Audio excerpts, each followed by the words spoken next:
Jegathisan, I am a total hip replacement patient. Okay, dari last year bulan 12 saya start sakit. Masa saya jalan semua kaki saya sakit, belakang, bawah, pinggang pun sakit. Dan I search dekat website siapa boleh recovery cure ni, dan saya didapati Dr Jeffrey. Hi, I'm Dr Jeffrey Jaya Raj, consultant trauma orthopedic, arthroplasty and robotic surgeon.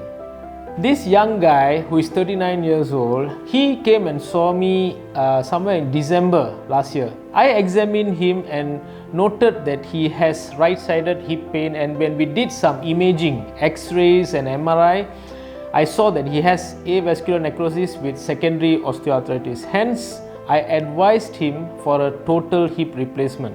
So, doktor advice sama saya, kalau tak buat operation tak replacement hip replacement, total hip replacement, boleh sakit tu ulang and ulang, boleh tak ada berhenti.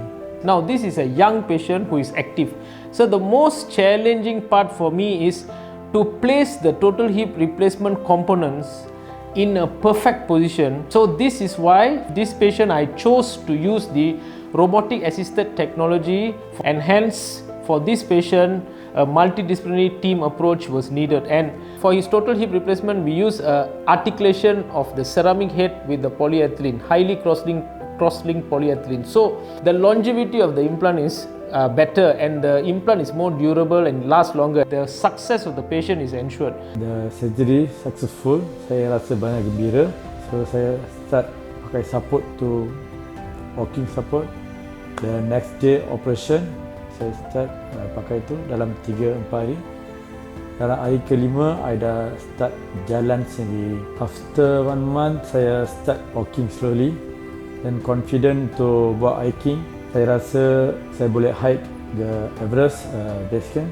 If you see his story after his hip replacement, just merely 5 months, he had to climb the Annapurna base camp. So he had to climb for about 6 to 8 hours every day for 5 days, and to make that 120 kilometers, and this was successfully achieved by my patient. So I'm really proud of him.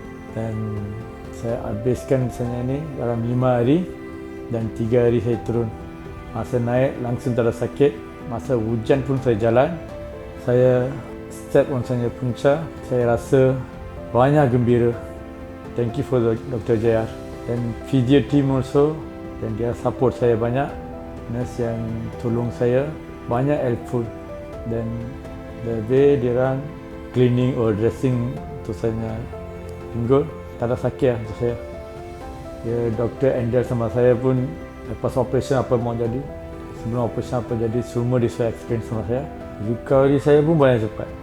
Currently, with the robotic assisted surgery, we are able to place the components in perfect position. So that's why the use of technology has improved our outcomes and the patient longevity and the patient's satisfaction after a total hip replacement.